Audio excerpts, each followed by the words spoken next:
quite simply, to get Britons to fall in love, once again, with pensions, savings and investments.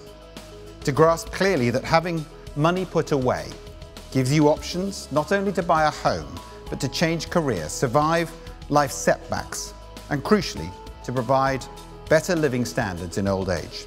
Pensions Minister Guy Opperman setting out his priorities to an audience who represent millions of savers and are responsible for managing billions of pounds worth of assets. State pension is a much better offer than it ever was before. I think at the same stage you look at the success of auto enrolment over the last 5 years. I think we build upon that, and I think we have to then make sure that people are engaged, whether it is through dashboard, whether it is through a midlife MOT, with what the future holds, so that they then have that engagement and a reassessment of their finances so that they have savings for the fuller lives that they have now. With the aim of decoding the future, the PLSA's comprehensive programme and 80 exhibitors in Manchester look to address key industry concerns, such as how to engage better with savers, how to ensure good governance, and what effects increasing longevity and changing work practices will have.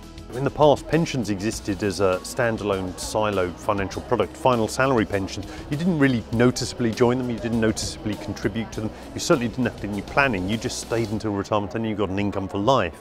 Whereas now, with predominantly DC pensions, they exist in the context of short-term, medium-term and long-term financial demands. People are making decisions about how to deploy their limited assets.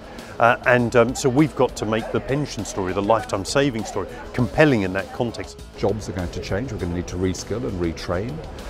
I think that we need to think about savings and assets in a much more fluid way, rather than just talking mortgage and pensions, but think about how we can roll our assets together, give ourselves opportunities, choices throughout our lives. And I certainly have no desire to retire on a particular date. I want to carry on working. It's clear that working is good for people's well-being.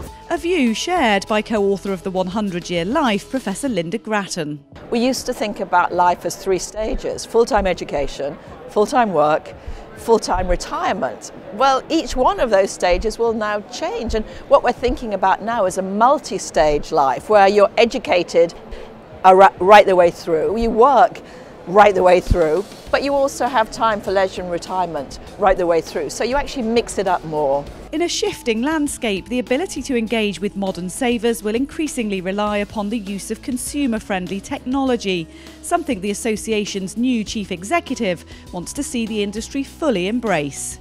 I think it's fair to say that the industry as a whole is not where it should be in terms of the technology curve. If we were to think about where it is, it's got a long way to go.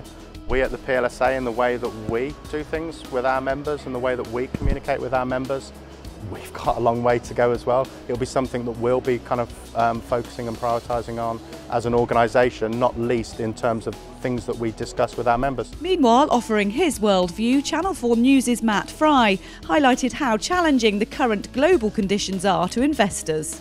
And if you're planning, as you all are, for the long term, if you're organising your business for the next 5 years, this is the last thing you need, this cloud of insecurity and uncertainty hanging over you. Uncertain geopolitical times, which could be compounded by the revolution artificial intelligence expert Professor Nick Bostrom believes machine learning will cause, fundamentally changing the way we live, work and retire. You have young children and you're thinking, on the one hand, some of these technologies are moving really quickly and you think, maybe 20 years from now, the machines doing what, and at the same time, do I really think that this little child would never have to go to college, never have to have a job? And it feels kind of a little bit far-fetched when you look at it from that perspective. So there are these conflicting, intellectually it seems quite possible. At the gut level, it seems kind of strange and incredible.